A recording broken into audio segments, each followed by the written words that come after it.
So welcome to your last week of classes, or your last 3 official days of classes, I guess, because finals technically start on Thursday. We have that weird split final schedule, so you may have a final this Thursday.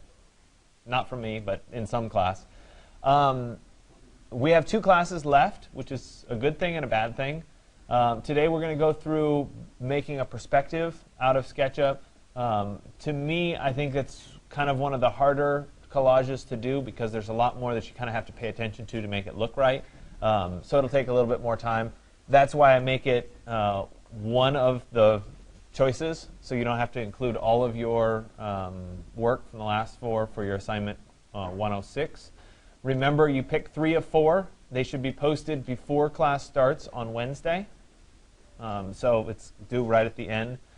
Remember also that you have your portfolio due a week from today, so you don't have a lot of time there. It does take time to print and bind it somewhere, so be aware that that is something that's coming. On Wednesday, we will spend a lot of time working on the portfolios, and if you want me to sit down with you and go through it and redline it, I'd be happy to do so. If you want that, though, get it far enough along so that you can print it and show it to me in print form. It always is easier to redline and make comments on print form rather than looking at it online. I don't really care if the colors aren't quite right or if there's problems with it, but it's a good way of kind of going through that first draft, making sure it looks the way you want it to. I've left the stack of portfolios in the back so that people can look at those whenever it seems like a good, convenient time to look at them. And I'll leave them there through Wednesday, so you're more than welcome to have a look at those. You should be thinking in terms of everything should be kind of coming together on that project, right? You should be pretty close. Hopefully you've been working on it as things go along. Be aware also that there are a bunch of people that are currently rendering, not for this class, but in other classes, so be gentle to their computers. Don't nudge them and cause them to lose their rendering and whatever. Someday you will be in their shoes, and you will want somebody to be very nice to the computer as well. It doesn't matter whether it's in this lab or it's next door. People put signs up saying, please don't touch me. So anyway, try to be nice to them if you can. In terms of the final day, on a week from today, you're going to come in. The final time is from 8 to 10. So you don't go all the way like normal to 11, because you might have a final after this. I don't know if anybody does. You'll come in here from 8 to 10. You'll turn in your portfolio. You'll make sure that you've posted all the pages of your portfolio on the course website. We'll put all the portfolios in the back. You can look through them. People generally like to look through other people's portfolios, so we do that. There isn't an official review or anything there. I will bring donuts, so you get donuts on the last day. But I also ask that you spend and plan on spending maybe 20 minutes filling out a questionnaire about the class. Those of you that have been in one of my other classes know that I always do this at the end. That questionnaire really helps me to adjust the course of the class. So things like the AutoCAD section came out of student comments saying, we really want to know AutoCAD, not Vectorworks. And so once I collected enough of those, I could kind of make a good case for moving in that direction. So it is really helpful for you guys to do that and to give me that feedback. I will also not look at any of the comments. They're anonymous comments anyway, but just in case you think I could recognize your handwriting or something like that, it's my commitment to you that I will not look at any of them until after I submit the grades. So you can feel free to be as honest as you want, and it will not affect anything. Whether you think it'll make your grade go up or down, it won't make any difference because I won't look at them. It's kind of my reward. I get to look at those after I submit the grades for the semester. So that's the plan for Monday. You don't have to be here for the whole time, but I would like you to get here like normal at 8 so that we can kind of have everybody here at once as opposed to people trickling in. You'll turn in your portfolio, you'll have a donut, you'll fill out the questionnaire, and then you can go freak out and study for your other finals. Okay? So, because I know that's coming too. Okay, so today we're going to talk about architectural perspectives out of the world of SketchUp. And the process for this, for me, is slightly different than what we've been doing. So previously, we've gone straight into SketchUp. We've set up our elevation view or our section view. We've exported it. And then we've gone and we've looked for background imagery that would look good behind our image. In this particular instance, because it's a perspective view, we care a lot more about what the image is that's going to go as our backdrop than we otherwise would. Because whatever we pick, we have to adjust our building to match that scene so that it looks right. Likewise, we have to make our shadows match that scene. So it takes a little bit longer in selecting the image first. So once again, I looked up Yosemite Valley, and we can scroll through and find an image that works. I love images for this particular piece that have like paths or things like that in them. I'm not getting the best results off the cuff here.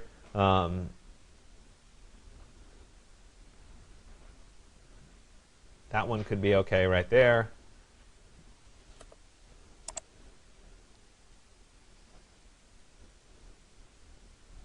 So it really depends on, one of these could be okay. Right? I have some that I've already downloaded that I will hopefully be able to. So like this one's not bad because you got this little path. I could situate the house right here quite nicely. Right? So I'm trying to pay attention to the original image. Okay, so that one wouldn't be bad. I'm going to open a few more. That one has a road, which is kind of interesting, and a path here. It's kind of more of panoramic. A little hard to match up perspective-wise. This one's not bad. I love the boardwalk path. The problem here is that the house would have to be too small in its context, so I'm not a huge fan of that one. This one's not bad. You've got the broken down tree. That could work. That one's not relevant. Yeah, those are background images. So I've got those. I think that first one here might be the best shot at it. That one's not too bad. The one that I opened here, this one's not bad either. This one might work. The problem here is the person I'd like to keep, but really the house needs to be situated right about where the person is. So maybe I'll use this one just so it's new and different. So let's go ahead and download it in its original size. And let me go ahead and copy this to my flash drive.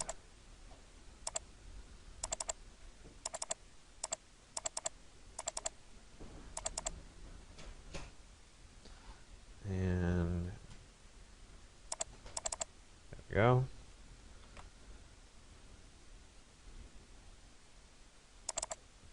Okay, so I like to have it open kind of in the background over here so that I can reference it. So if we're looking at this particular image, okay, we want to pay attention to the kind of the shadow conditions that are in this image. And so if I'm looking at it, this is probably our best bet, this tree right here. So where's our shadows being cast, right? Our primary shadow is kind of right down here and right there. So we're looking at relatively noon, right, shining down on our objects. We've got a little bit of a shadow kind of directly down. So when I go back to my SketchUp model, I want to make those light conditions match. Because if I don't have the shadow match, it's going to look funny. So let me go ahead and open up I should probably have to open SketchUp 2013 first on these computers.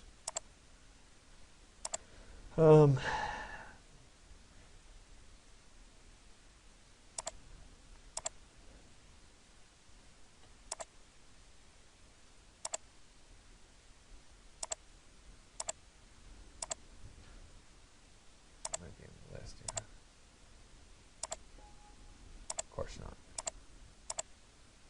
All right, bear with me while I get it open.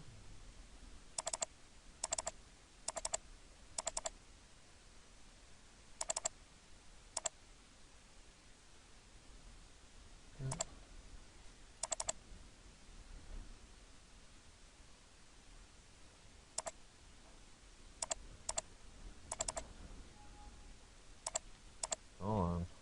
I have to find the file. Forget what folder I put it in.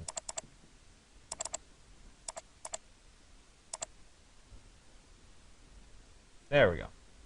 Okay, so now I'm going to switch into a perspective view. So I'll go to camera, and then we can go to standard views. I'll start at ISO like this, but then I'm going to go and turn on under camera perspective. Let's turn off my section cuts because we don't really need to see that.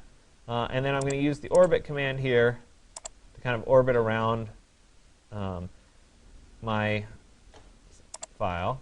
Okay, so first thing that I need is generally the photograph that you shot. So, and I'm going to keep bringing this one back up. Oh, wrong one.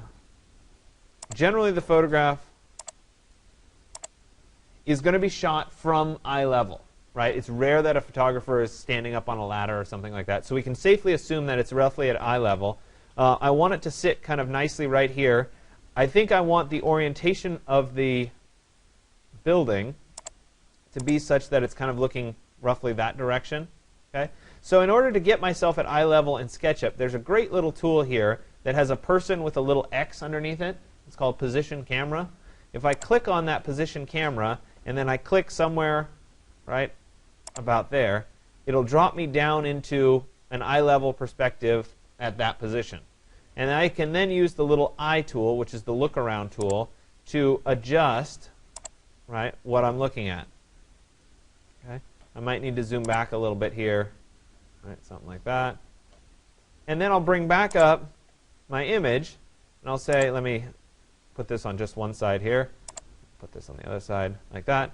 Okay, I want this to sit kind of nicely in there. Right, I might have to come back. Oh, come on, there we go. Let's go back to the position camera again. And of course, I made everything small, so there. All right, not too bad. Let's shift that over a little bit. Right, so is this kind of making sense, how I'm looking from one side to the other and saying, is this going to fit into my scene? Right? So that looks reasonable. The next thing that I'm going to do is I need to adjust the shadows. Remember, we wanted the shadows to be coming down slightly. So I'd say this side of the building needs to be slightly in shadow based on the tree. It's right there. So I'll go on to View and then Shadows. So the shadows are on. So it looks like my shadows are going the opposite direction. So let me go up to Window and then Shadows. And I'm going to adjust the time of day, right, such that, right, I said it was going to be around noon, which it is, such that this side of the building is in shadow. Right, that looks pretty good. And it's going to match up with my image. Okay? So now that that's set, we can go ahead and close this. And I'm going to go through and do all of my exports. Right? So before I move this, let's go ahead and save the scene. So let me go up to my Window, Scenes. And I'm going to go ahead and save this. And I'm going to look at the information here, and we'll call this perfect. All right. Well, it's like a 2-point perspective, but I don't think it's technically a 2-point perspective because of the eye level. I don't think it's set up quite right, but it's close. It's very close to a 2. We can tell that because this line is receding back this way, right? And so look at the base here. That's receding back to a vanishing point over here somewhere. This line in front is receding very slowly back to a vanishing point over here. Therefore, it is a 2-point, but it's not. A traditional 2-point has more to do with where the height stick would be if you're drawing it out. So it's not quite accurate, but it's as close as we need to be. OK, so I have that set up. Let's go ahead and make that big again so we're looking at it. Okay, I have it set to about the right size. I'm going to go ahead and set up all my views for export like we've done before. So I'll go first to my styles. So I'll go to Window and then Styles. And I'm going to go to my hidden line mode. I'm going to turn off my sections. I'm going to turn off my axes, turn off my guides, and I'm going to turn off my shadows, and I get just the basic line drawing. Right? So I was working my way to that basic line drawing. I'll go to File, Export, 2D Graphic, and we'll save this on my flash drive as lines.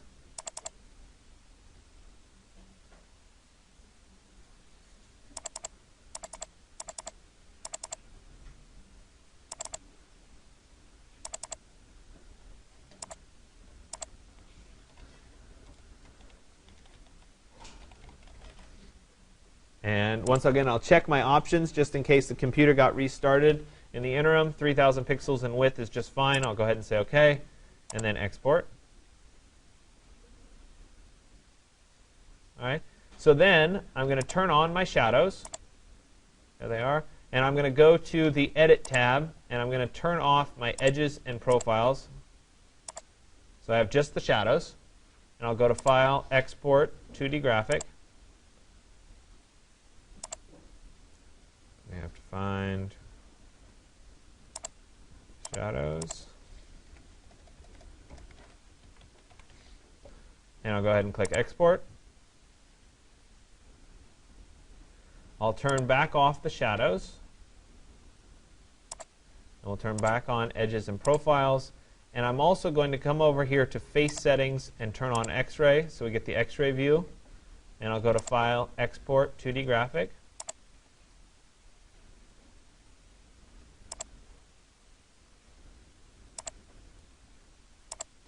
I'll call this X-Ray. And I'll click Export. All right. Then we'll turn off X-Ray. And I'm going to go to my sketchy edges.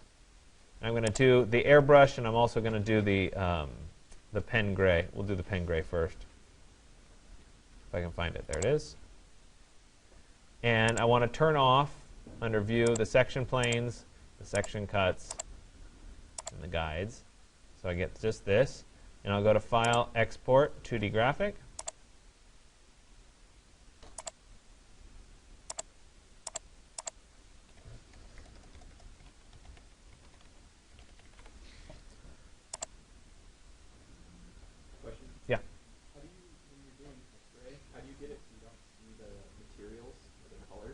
If you start in hidden line mode, you shouldn't see any of the materials. All right, so then I'm going to go ahead and also do the airbrush. So let me jump over to airbrush with endpoints here.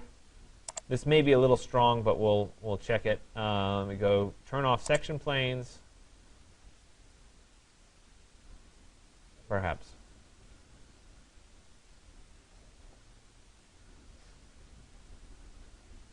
If we don't crash.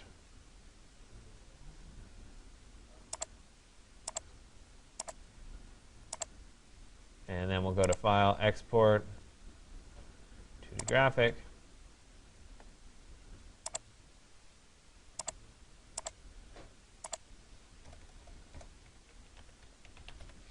And I'll go ahead and click on Export. So I've got that put together. So now I need to jump over into the world of Photoshop, and we'll start to combine this stuff together.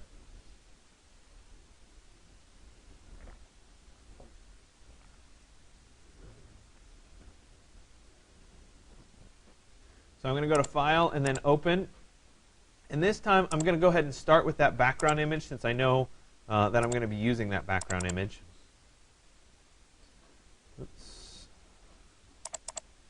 And I have to see what the name of it is.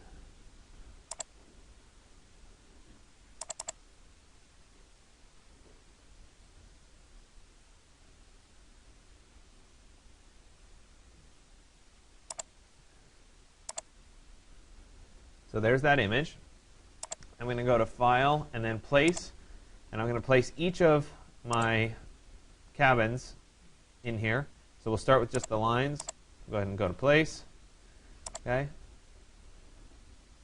And so in this context, I'm actually going to just drop them in all together. Well, you know what? It's easier if I don't have the background first, because the background's so much larger. So let me go ahead and I'm going to close this one. And I'll go to File, Open. I'm going to start with the lines version. And then we'll crop out the background later. There. Let's go to File, Place. And I'm going to bring in each one.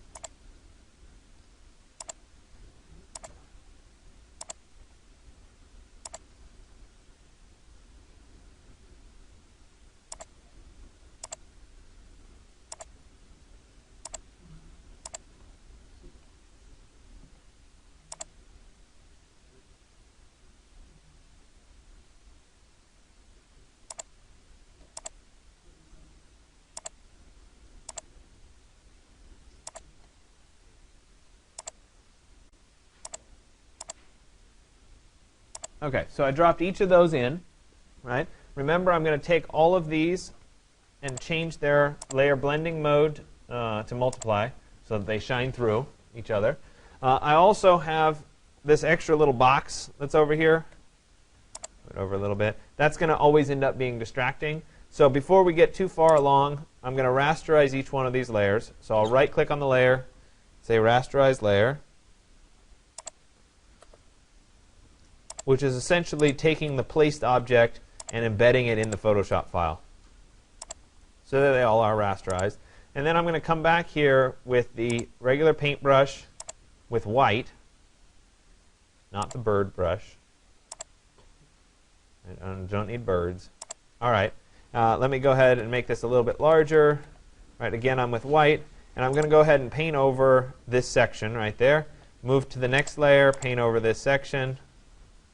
Move to the next layer, paint over this section. Move to the last layer and paint over this section. Oh, and let me right-click and say Layer from Background. So I can paint over that part of it. Right, which is essentially getting rid of that little extra box. Right, I just went through the layers and got rid of it. Okay, so now we have my house or my cabin that's been put in. Now I need the background imagery that's going to go around it. So let me go ahead and go to File and then Place, and we'll drop in that background piece of imagery.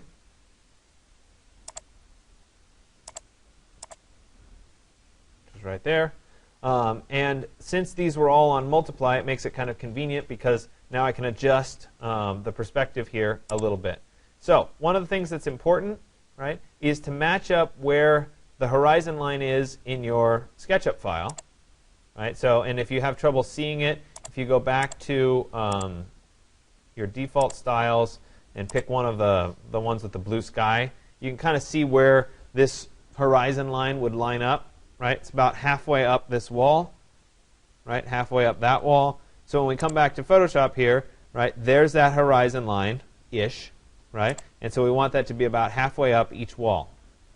So same location, right? That's going to make it kind of sit down a little bit. Now I got a little bit of a problem because this guy's standing in front, but it looks like based on the final positioning here that it could end up being okay in that my building would be behind him and he'll end up being in front. My other option would be, right, to take this image and shrink it down and then adjust the horizon line again. Right? Likewise, we could shrink it down a little bit, which is essentially bringing, right, more of my building into the image.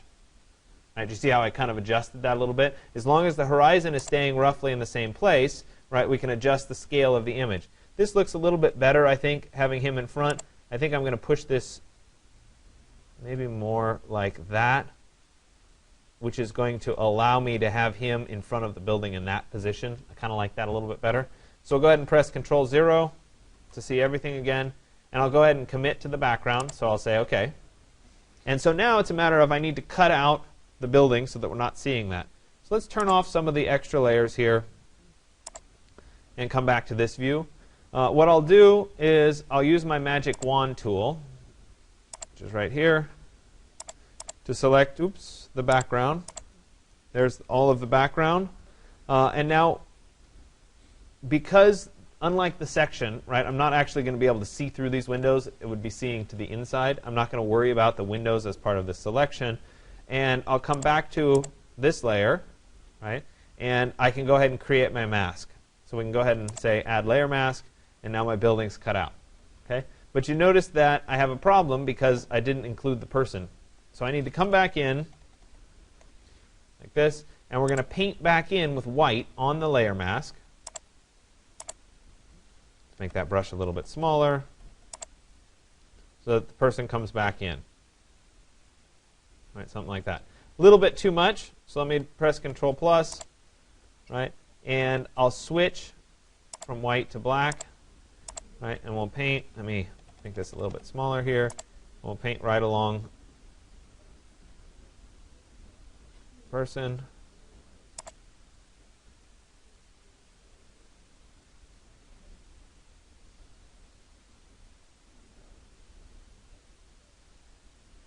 Yeah, doesn't really need to be holding his camera bag. That's okay. We'll get rid of that.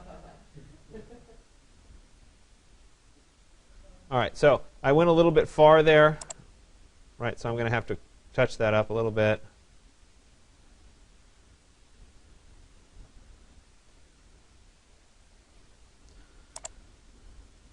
Right, likewise, I'm going to have to zoom in a little bit more. Right, and obviously we're in kind of pixel editing mode right now. You have to get a little closer here and clean that up. Clean that up a little bit.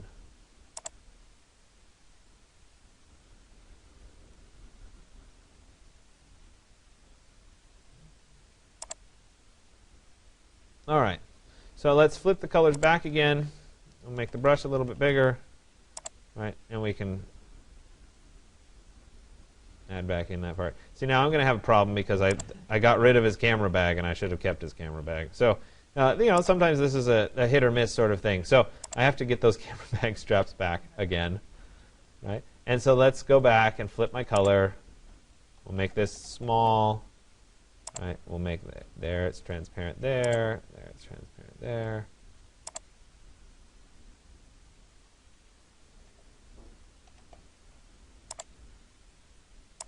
There. Okay. So took a little bit of time, but now he's cut out right in front of it, and because the building's sitting down in the scene, it kind of works. Right. It looks like he's approaching the building. Right. I'm trying to play within the image that I have. Okay. The next piece of this. Right, is that we want to go ahead and we want to add a little bit of grass in the building, just like we did in our other views. Right, same concept. This time, obviously, we're in perspective, so we're going to do a little bit of difference. So the mask has already been applied very nicely. I'm going to go ahead and combine these two together. Right, so I can right-click and say, let's see here, right-click. Why is it not letting me apply the layer mask? How nice. Oh, probably because this is still a smart object. Let me rasterize the layer. Really? Rasterize smart object. There. Now I should be able to apply the layer mask. Okay, good. So I went from having the layer mask, right? Because the layer mask works to me better in terms of cutting it out. I do it that way. Then I apply it so it's basically a cutout now. And so now what I can do is I can go ahead and use, let's turn this back on so we can see it. I can use the clone stamp tool with the grass brush. Let's find the grass brush. There it is. And we're going to have to do some size adjustments here. Clone stamp, I'll hold down Alt to copy from here. Right, there it is. Let me zoom in a bit so you can see. And let's see if I can. There's that nice grass brush. Hold down Alt. Now, I want the, it's definitely too big. I want the brush to be larger for the grass in the front corner here.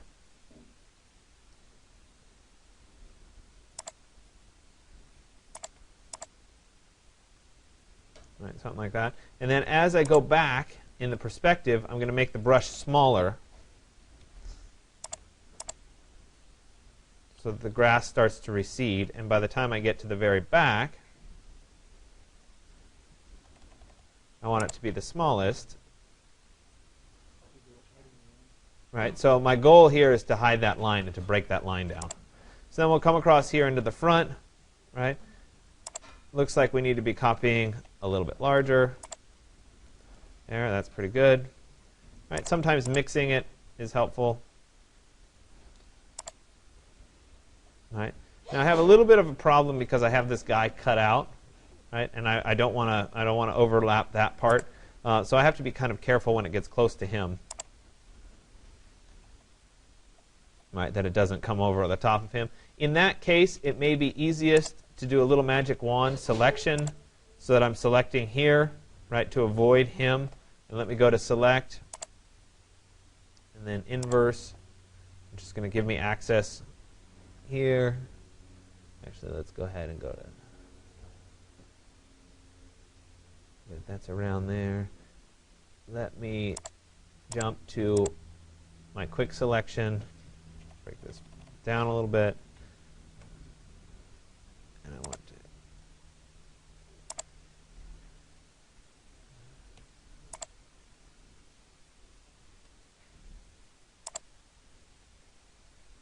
There we go. So I'm trying to work my way through so that I have a nice line to work from right there. Let me go to select and then inverse. And then I can go back to clone stamp. And now as I get close to him, I can't, see how I can't cover him up anymore? Because I'm working within that context. So then we'll move over a little bit. And let me deselect everything.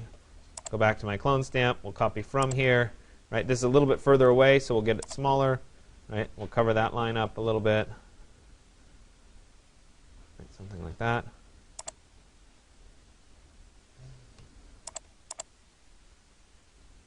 Oops, didn't want to copy him.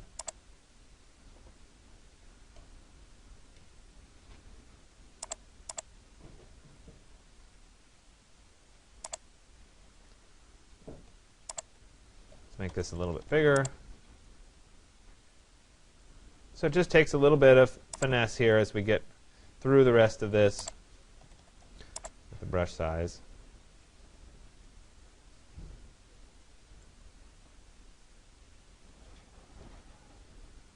Right, and again, the further away that I get, so way over here at this corner, I want a tiny little grass brush, so it's not much. And now if I press Control 0, that building feels like it's sitting on the site as opposed to sitting on top of the site, right? So it takes a little bit of work to get it to that place, but now it's feeling like it started to be anchored into the site. And so there's two things that are causing that to happen. One, the perspective matches, right? And two, the grass has covered up that line, so it feels like the background is bleeding over into the foreground. So now this could work nicely as an overall presentation, right? I wouldn't have to fill in anything more to make this look like an architectural building, right? We're kind of showcasing this as, here it is in its context, but it's a line drawing over the top. We could turn on the rest of these to stylize it a little bit. Might have been too much. Something like this. You know, it looks reasonable as its overall piece. So I should, however, make this on the very top so that it still covers up the base. Right, so there it is. Doesn't look bad. Probably need to tone down a few things, like my pen gray layer here is probably a little bit strong, so we can soften that up a little bit. Right, about like that.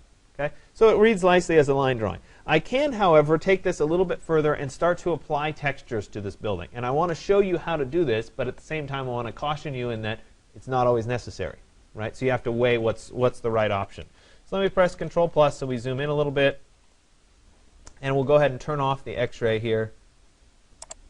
Right, so that we're working just with the drawing itself. Like that.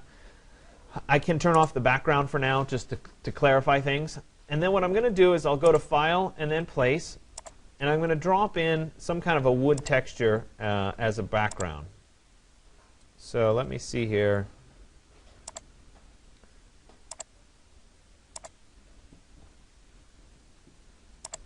Yeah, something like this is pretty good. So I'm going to go ahead and go to Place. Okay, so this is kind of a wood grain background texture. Obviously, it's gigantic, so I don't need it to be that big. So I'm going to go ahead and hold down Shift, and I'm going to adjust this so that it's of a scale that is more appropriate to my building. So let me go ahead and go to Control plus here. If I'm having trouble seeing it, right, I can change this to be multiply.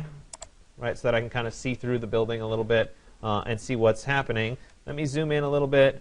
And I'm going to apply this to the face of the building right here. Actually, I'll apply it to here for right now because I think you'll be able to see it a little bit better. Right, the scale is too big still, so I'm going to hold down Shift. And we're going to make this a little bit smaller. Right, something like that. Starting to be not too bad. Okay, so if I look at this, however, let me go ahead and say OK. Right, these lines run straight. They're parallel. But if I look at the building itself, right, these lines, which in reality are parallel, right, they actually start to vanish off to a point over here. So I need this piece of texture to match up with the direction that it is in perspective. So I'm going to use a couple different commands to do this. I'll go to the Edit menu, and I'll go to I'll go to Transform, and then we have a couple options here. To me, Perspective is usually the easiest one, but Skew tends to work as well. So we'll start with Perspective, and what I'm going to do is I'm going to drag this corner point down, and you can see how it's starting to make this image look like it's in perspective. Do you guys kind of see how that's working? Right? I may have to adjust it slightly. Now, when I do this, it's adjusting consistently so that both are vanishing. And this is where we were talking a little bit about, is it a true two-point perspective? If it was a true two-point perspective, when I made these adjustments, it would match up exactly. But if I match up the top here, the bottom's off. So it's not quite perfect. So I can instead, I can go to my Transform, and I can switch to Skew, which is a lot of times, it gives us more control. So you see how I'm moving just one side of it. And what I can do now is I can match up with each of these corners, right, what's happening on this side of the building. The other thing is sometimes you need to shorten, right, or compress the texture down. We'll do that. Do that, and let me adjust it there. I'll adjust it there. And so now this is being applied to that wall. So I'll go ahead and say OK, right, and it looks like the lines are going in the correct direction. So now we'll turn it off, and I will select, using the magic wand, excuse me, that piece, right, which is where the wood is going to be applied. I'll come back up to my boards layer. We'll turn that on, and I'll say Add Layer Mask. And now that texture is applying to that section of the building. Make sense so far? Okay. So now I can repeat this process, and I'm going to do it for the two fronts, this front and that front. So I'm going to go ahead and go to File and then Place. And I'm going to bring in the same image that I did last time, right here. And I'll go ahead and put it in. Now, obviously, it's, again, way too big. And so let's shrink it down. I'm holding down Shift to keep it in proportion. Oops. There. Press Control plus. There we go. Now, these boards should line up roughly on the corner. So I'm going to enlarge this piece with the hope that I'll be able to line those up roughly.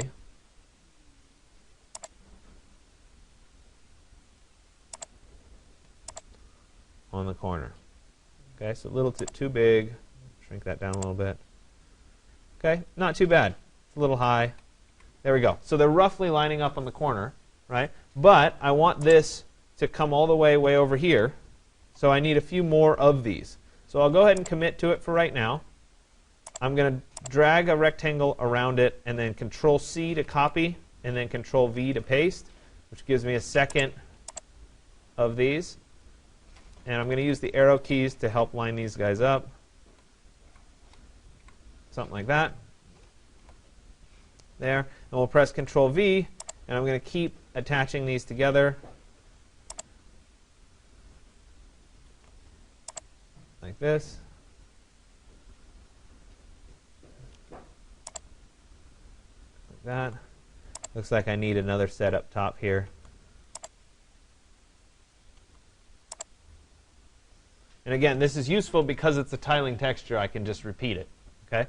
So I'll go ahead and take these layers. Let me turn everything off except for these.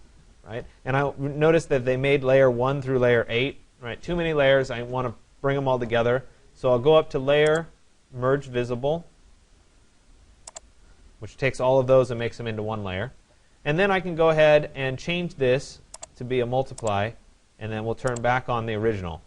Okay? So remember, I had this side set pretty well for the way I wanted it, because it matched up, and we can even turn this on so that we can see it matching up there.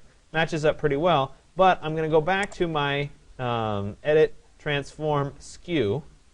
Right? You could do Perspective if you'd rather, but I'm going to go ahead and do Skew, and I'm going to adjust, right, this part to match up.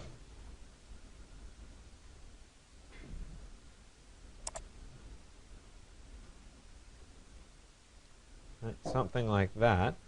And then let's go ahead and go back to well, you know what? We can do it this way. I'll just drag it in like that. I need to shorten these a little bit. Put it there. There. Now I'm looking, see this line here on the roof, right? That would be going to a vanishing point. So since this is so much taller, right, and I didn't want to adjust this side at all, I'm leaving this tall, but I'm trying to match that, if not exaggerate that just a whisker, because in reality, the higher you get, the longer this line's going to be.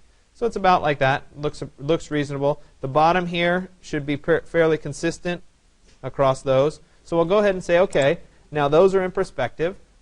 Turn them off, and I'm going to select with my magic wand this piece, and I'll hold down Shift, and I'll do this piece. It looks like it selected the lower part of this, which I didn't want to have selected. So let me go back to my my polygonal lasso tool, and I'm going to hold down Alt because it's minus, and I'm going to draw a line directly across there, so that I can deselect that part of it. Okay, so there it is. There and there. We'll come back up to layer 8. There's my texture, and I'll say add a layer mask, and now that texture is being applied to these parts of the building. Right? So you kind of see how those are matching up with my perspective. Okay? I could spend some more time and do the rest of this. So I could do this part. Right? I could do this, which is all going to be 1, and then I could do that. But I'm sure you guys don't really want to have me sit here watching, right? But it's actually not too bad to do this one. I'll skip this one for right now. So if I took this, I can just duplicate this layer. Let me go ahead and duplicate layer. Say OK. I'm going to remove this layer mask right here. We'll go ahead and get rid of that. There it is. I'm back to this. Now, in this instance, right, because the texture right here is even from there across to here, but this part of the building is set back, right? I need to adjust the perspective over to compensate for that. So I'll go ahead and go to Move, and I'm going to move this, and I think the easiest way of doing this would be to grab it from this point and just drag it straight over until this point matches up with, let me hold down Shift so that it's straight, where the corner would be back there. Right? So I've essentially shifted it back. And it's a little hard to see when you first do it, but I've taken this corner and just dragged it to where the corner would be back there. So I'm adjusting the faces that way. Then we can go ahead and turn this off and go back to Magic Wand. And this selection is going to be a little bit more challenging for me. And we can select right there. Right? We can select. That's the door. Let me deselect that. Let's select that piece, right? And the rest of this is hidden behind those little posts. So I've got those two pieces. I'll come back up to my layer 8 copy, and I'll say add layer mask, right? And now we can see that that's been applied as well. Okay. So if I was doing this again, right, I could take this one. Right, that's right there. Yeah, there it is. Let's go ahead and duplicate that one. So I'll right-click on it, say Duplicate Layer. Say OK. There it is. Now this time, right, we need to get rid of this layer mask. Right, I'll go ahead and go back to my Move tool, right, and I'm going to go from this edge, this corner, to that corner. So I'll press and click here. I'm going to hold down Shift, and I'm going to move it back to this piece. So I'm matching the perspective here. Now, unfortunately, because this is so much further, right, these two are currently matched up as if they were identical. This needs to go over a little bit more. So we'll pull it back a little bit to about right there. And the easy way of adjusting this would be to look at this layer. I wasn't too far off, right? And you're going to move this until it matches up. Right? So it's right about there. Okay? So it's not too bad to do it by eye. So that's been established. Let's turn this off again. We're going to use this layer to make our selection. We'll turn these off right now. And I'll select that piece. Right? And we'll jump back to this layer. And we'll say Add Layer Mask. And now that's been applied there. So if we turn all of these on together, right, Press Control minus. Looks like I'm a little low with that one.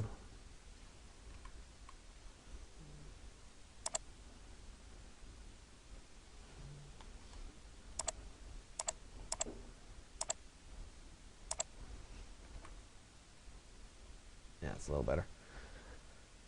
So if I have all of those on right now and press Control 0, right, you can see that I've basically put the texture on this part of the building. Right? And it's matched up with the perspective rather nicely. These colors might be a little strong, so I can select all of them and adjust the opacity down, right, so that they're not quite so strong. And then I can go ahead and turn back on the scene, and we can see that now it's being applied to the scene.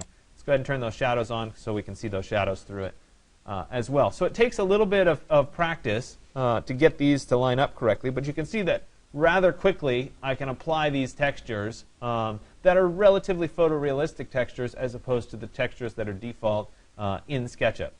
Okay? So I have those applied rather nicely. This image already has somebody in it, but I want to go through adding a person because yours might not have somebody in it. So I'm going to add somebody that's closer in the foreground here that's following along. So I'll jump over to the course website. And you guys remember way back at the beginning of the semester, you guys created those people, right? Those collage images. I'm going to go back to that section where you've had all these people that were cut out. Let's go and look at the people. Let me make this a little bit bigger here. Right? And so we'll look at males. Right? And we'll try to find somebody that looks like they belong in a particular scene. Okay? So we've got an old dude here. We'll use him. Okay? I'll go ahead and I think the color version is probably the best version, so I'll click on the color version. There he is. Let's go ahead and save them. Oop, we missed the spot there. We go to Save Image As, and let me drop it onto my flash drive. You may already have a bunch of these, so you can use your own, or you can download them because they're there as well. And let's come down here, and we'll go ahead and click Save. All right, so there he is. Let me jump back over into Photoshop, and I'm going to go to File and then Place. And there he is. And we need him to go up on top of everything else. So I'll go ahead and say OK for right now, and we'll drop him on top of everything else. Okay. Obviously, he's way in front of my image, so we need to scale him back a little bit. So I'll go to Edit, and then Free Transform, and I'm going to shift to make him a little bit smaller. Now, one of the big tricks with perspectives is that generally speaking, if you make people's eyes line up roughly with the horizon, they're always going to be in scale. Right? In this case, this person's eyes are slightly lower than the horizon because he's in a dip in the valley here.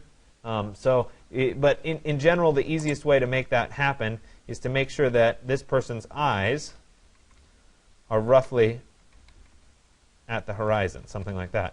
And now I can control, by using the Shift key here, see as I make him smaller, right, now he's standing way back by the trees, right, but because he's close to the horizon, oops,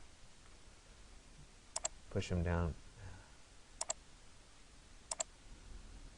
right, he's going to feel like he's part of the scene. Right? I'm using this as an illustration, right? So he's way back in there, right, but he feels like he's part of the scene. You guys see how that works? Okay? Let's bring him back to the foreground and go to Edit, Free Transform, and let's bring him a little bit bigger here. Right? We'll keep his eyes roughly there. Right? And I think having him stand right there is probably not a bad place for him to stand. So we'll go ahead and say OK, and now he's been dropped into the scene. Okay? I have a similar problem. He's in the grass, so he's being covered up.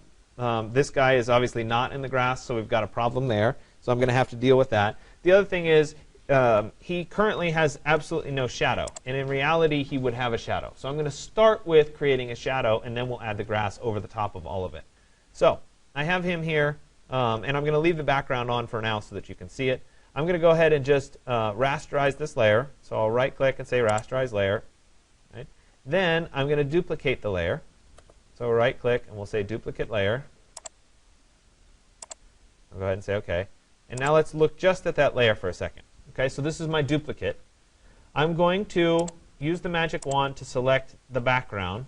And then I'll go to Select and Inverse.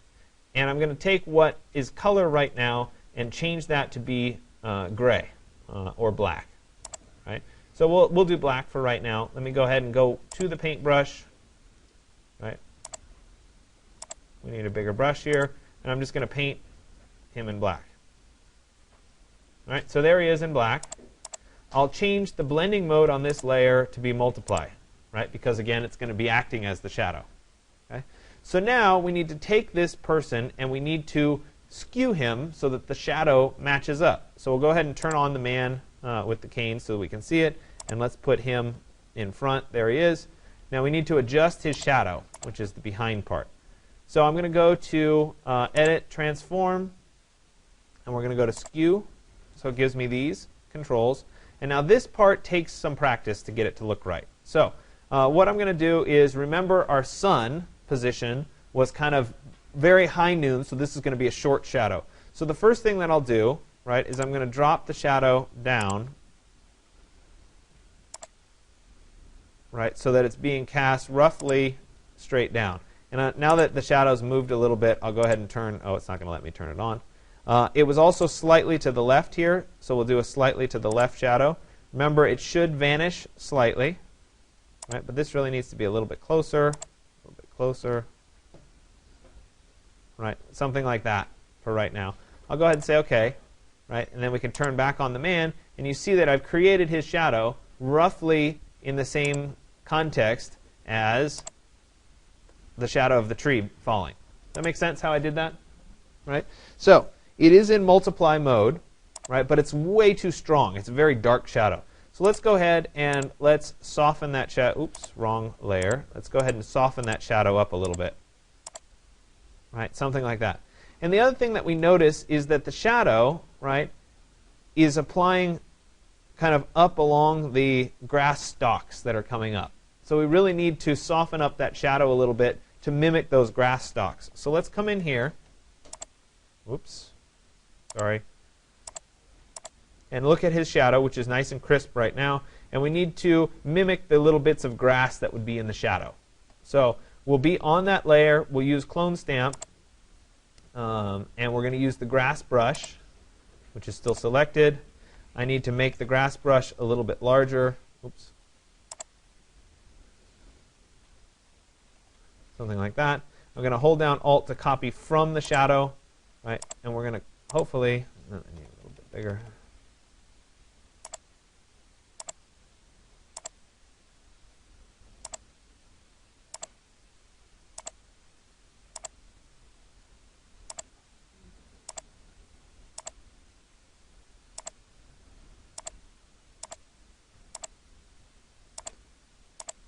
So I'm taking what was the shadow, right? And I'm doing it as if it were shining on the grass. Do you guys see how I'm changing that right now? Right? The other thing that happened is if we look over here, this is a good way of judging, right?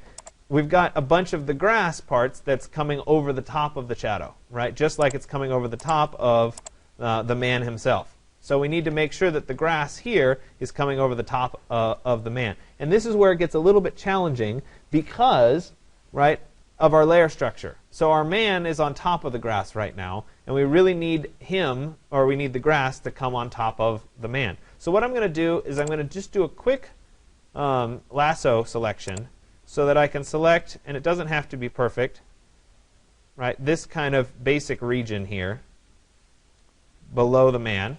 Right?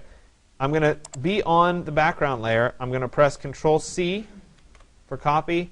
And then I'm going to go to the color layer right here, which is the man.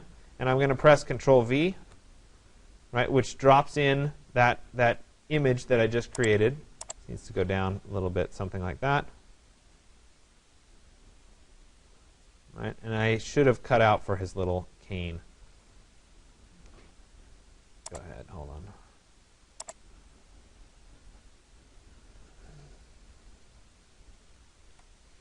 right? Something like that. Okay, so it looks as if it was the same that I was just working with, but what this is giving me, and let's turn off the background for a second, is a bunch of grass that I can work with to come up over the man himself. So I'll go back to the clone stamp tool, right? And again, I'm on my grass brush. We'll make it a little bit larger, and I'm going to press Alt to copy from, and we're going to start to copy the grass, we hope. It looks like maybe I need a little bit more grass. That's all I get. I'm gonna create a little bit bigger region. Sorry. Sometimes you learn as you go, right? Let me go ahead and delete this for a second. Yes, go away. Turn this back on. I need more grass.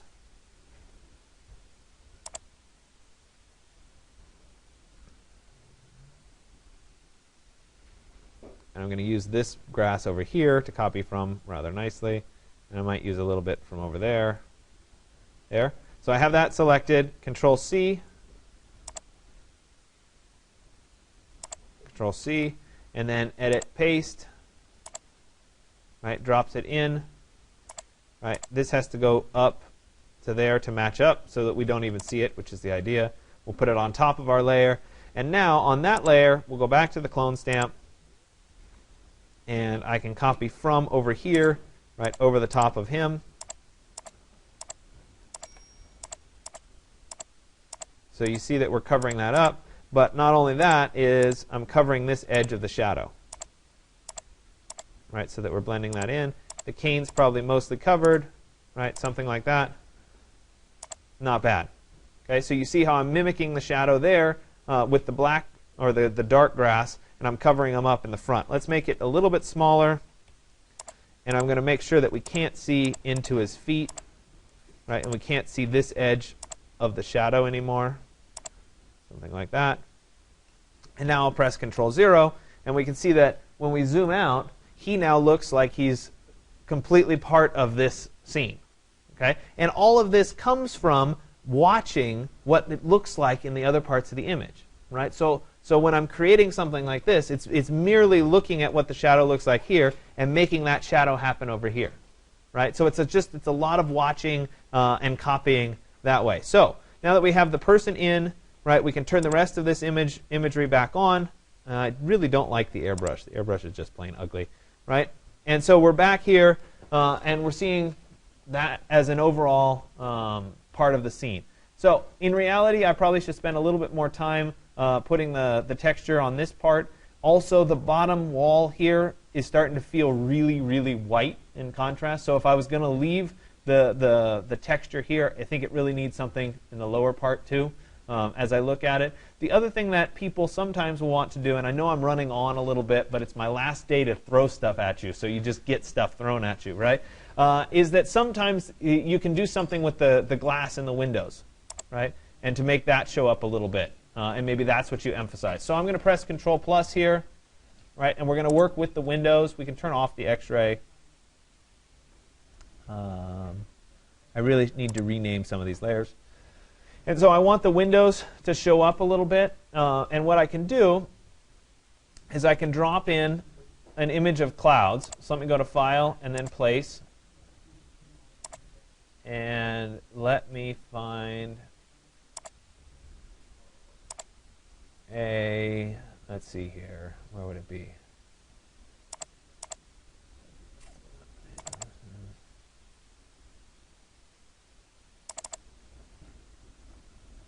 I try to keep images on hand.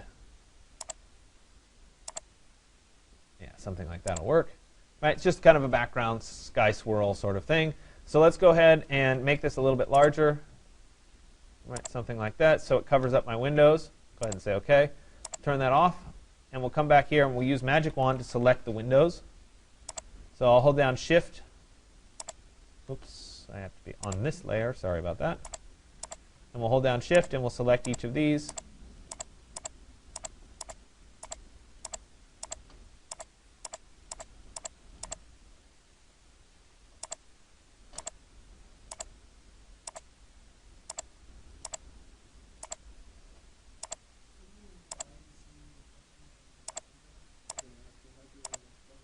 Technically, yes, but that's much harder to do. It's doable. It's doable. And I can show you how to do it.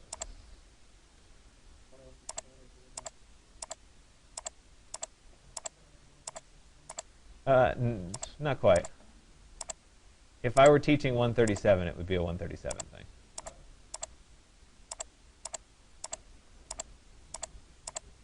And the truth of this is that you bring up a good question, okay? Because yes, technically speaking, if we were doing this, it would be a reflection of the valley. But if you were looking at a presentation board, yeah, those are too small. I'm not going to do these. If we were looking at a presentation board, back on the wall or something, nobody would ever say, well, wait a minute, your reflections don't, because it just, at a certain point, it just doesn't matter. And you don't get enough return on your investment to do it.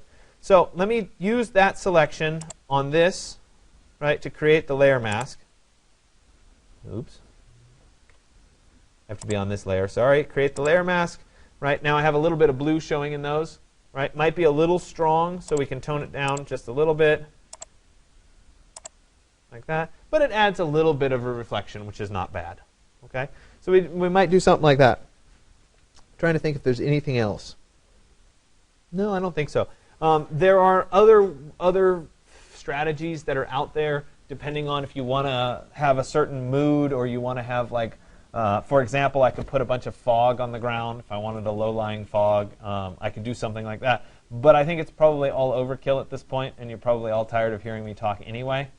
So point being said, there's plenty of things that you can do. If you wanted to, say, add fog to the ground or something like that, if you do a Google search, there's a bunch of people that have talked about how to do it. Photoshop is very available tutorial-wise. If you want to do something and you don't know how to do it, if you Google it, somebody has a good strategy for it. If you want to have light rays coming through your building or something like that, it's easy to do. It's just a matter of searching for it and doing it that way. So anyway, I'll stop talking and let you work. Remember that you need 3 of the 4 final pieces for your assignment 106. So you can do perspective today, right? That could be one. You can do the section from last class. You could do an elevation, right? Or you could do a plan. And you need 3 of those 4 for your assignment 106. Yeah. No, there is a lecture next class. We'll talk about portfolios. I'll probably talk about covers. I'll talk about bindings and that sort of thing. It will not be nearly as long-winded as the last couple lectures have been because it's much more about you guys getting time to work, being able to run things by me if you're interested in doing that. Remember that if you do want me to look through, make a print because it's much easier to do some red lines on a print than it is. It will also have you practice printing, which is not a bad strategy either, as you get closer and closer to the final. Are there any other questions? Yeah. It should be. Should be. I'll go check on it, but it should be. Yes, the 5550 will print double-sided pages. This 9500 will not. But do some practice prints because sometimes the paper will stick because it has so much toner on it, but it should work. The one other thing that I should have done that I didn't do in this image is I actually need to crop it down now that I've gotten this far. So I'll crop this like that, and I'll go ahead and say OK, and there it is, its final image.